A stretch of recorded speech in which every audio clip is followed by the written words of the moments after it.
Hello, c'est HR, votre chroniqueur. Alors, je viens de voir au cinéma le film d'horreur Les Intrus.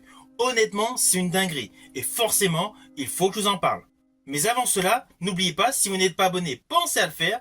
Pensez surtout à la petite cloche pour les notifs. Let's go! You are the messiest eater on the planet.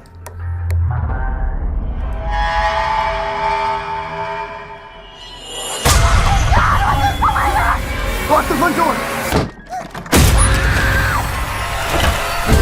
Trouble on my left, trouble on my right. I've been facing trouble almost all my life. My sweet love, won't you pull me through? Everywhere I look, I catch a glimpse of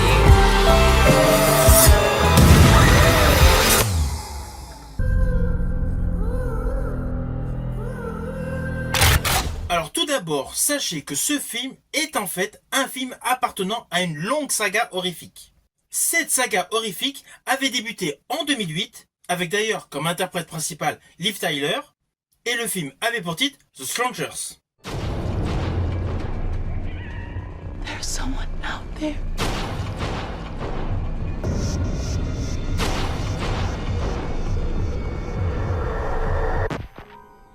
Le pitch de base de ce premier film suivait un couple qui était terrorisé par 3 psychopathes masqués. Le film a fait un carton. Forcément, il y a une suite. Suite qui s'est déroulée 10 ans plus tard, c'est-à-dire en 2018. Suite qui a pour titre Strangers Pray at Night.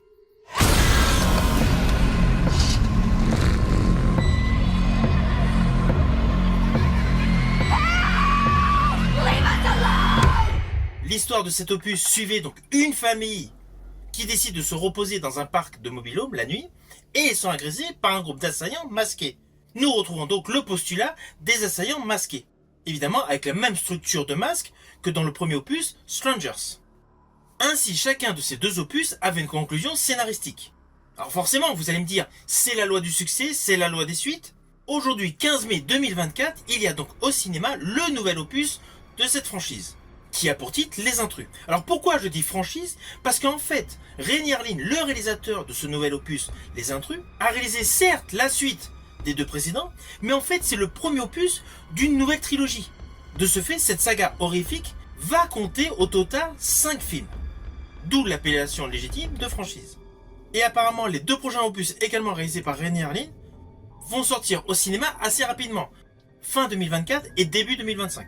Mais là, pour le moment, je vais vous parler de cet opus, Les Intrus, qui fait office de suite à Strangers Pray at Night, et premier opus de cette nouvelle trilogie. Alors le pitch de ce film est le suivant. Alors oui, on reprend le concept de base, assez classique dans cette saga horrifique. C'est-à-dire des gens qui s'arrêtent dans un endroit isolé, et qui vont être attaqués par des assaillants masqués.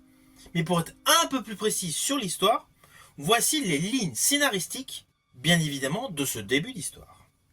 Nous suivons donc un jeune couple, c'est-à-dire Maya et son petit ami Ryan.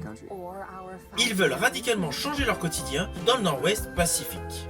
Ainsi, on peut considérer que ce début de film est un road trip en amour. Naturellement, la voiture de ce jeune couple tombe en panne et ils sont obligés de s'arrêter dans un village reclus. En fait, ils sont dans une sorte de Airbnb pour être un peu plus moderne. Alors sur le fond, vous doutez, ce jeune couple va se retrouver attaqué par ces fameux assaillants masqués. Assaillants qui n'ont apparemment aucune raison de les attaquer, assaillants qui veulent à tout prix les tuer. C'est le postulat de base de ce film, et c'est le postulat général de cette saga horrifique. Why are you doing this to us? Because you're here. Alors la scène d'ouverture de ce film est radicalement différente de tout ce que vous avez pu voir sur les deux précédents opus. Elle se déroule en plein jour et a un effet de style proche de la saga horrifique Détour mortel. Mais avec un côté angoissant, car oui, on voit un homme courir dans la forêt, donc cet effet angoissant rappelle une nouvelle de Richard Connell, The Most Dangerous Game, qui avait été adaptée jadis dans le film de 1932, Les chasses du comte Zaroff. I am Count Zaroff. Here on my island, I hunt the most dangerous game.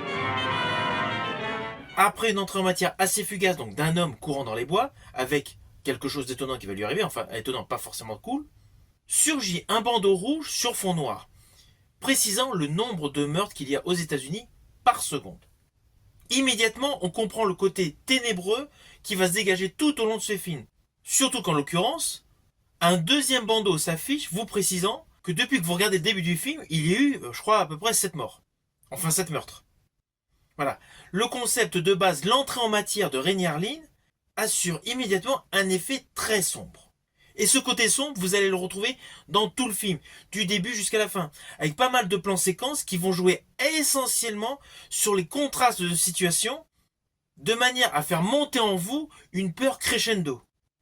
Alors oui, dans le film, forcément, pour avoir vos jumpscares, vous allez avoir des scènes où il y a une personne qu'on voit, puis d'un seul coup on la voit pas, ainsi de suite.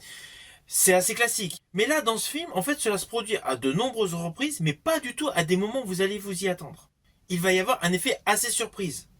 D'ailleurs, jadis, Renny Harlin, dans une autre de ses réalisations, ce qui était un film horrifique auquel il avait participé au scénario, avec Viggo Mortensen, il y avait justement des effets similaires, avec des faux semblants, avec des pseudo-apparitions, avec des éléments pour monter votre adrénaline.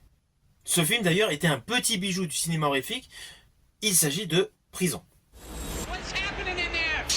And it's waiting for someone Come forth and show yourself! to open the door.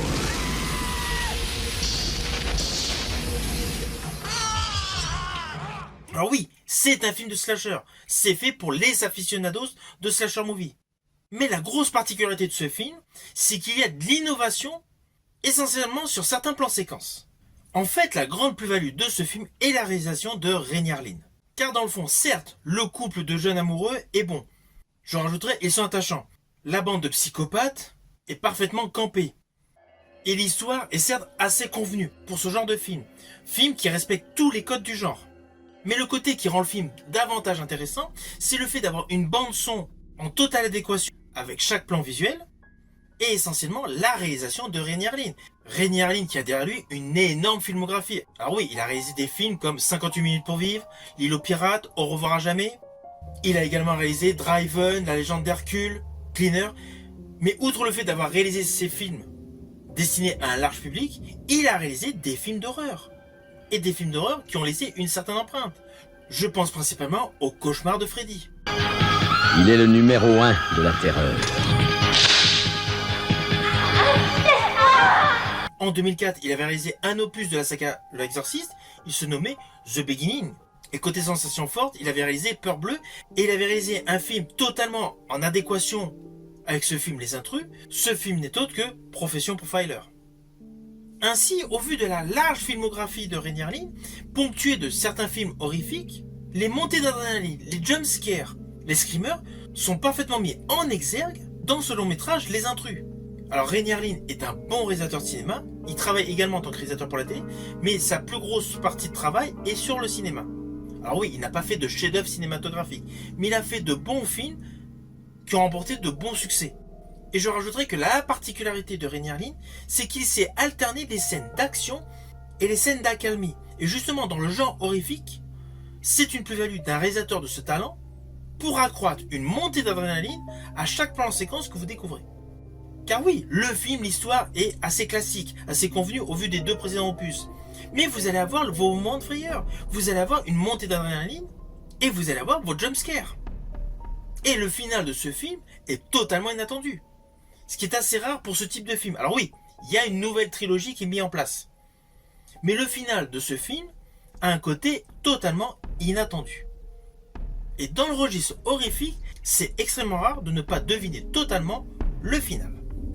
Alors attention à ce que je vais dire, cela s'apparente à un spoil, c'est plus par rapport à un détail visuel accompagné d'un effet sonore. À un moment précis dans ce film, il y a un contraste entre ce qui se déroule et une chanson du groupe The Moody Blues, Night in White Satin. C'est une chanson qui a souvent été reprise comme fond sonore pour des films ou des séries, et là dans ce film, cela assure un contraste radicalement différent par rapport à ce que vous allez découvrir. J'estime que cette juxtaposition d'images et de musique complètement antagonistes assure un cachet assez particulier qui assure un certain effet. Vous voyez, ce n'était pas un spoil de folie, c'était vraiment par rapport à un détail visuel accompagné d'un bel effet sonore.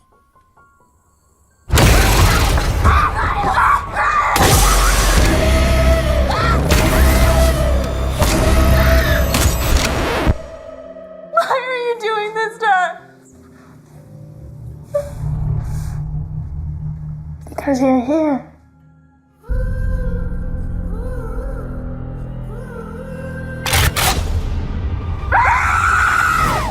Alors, en conclusion, forcément, c'est un film que je vous invite à découvrir. Bien évidemment, si vous êtes fan de slasher movie. Dans ce film, vous allez réellement avoir votre dose d'hémoglobine. Si vous avez aimé ma vidéo, n'oubliez pas, petit pouce vers le haut, pensez au partage.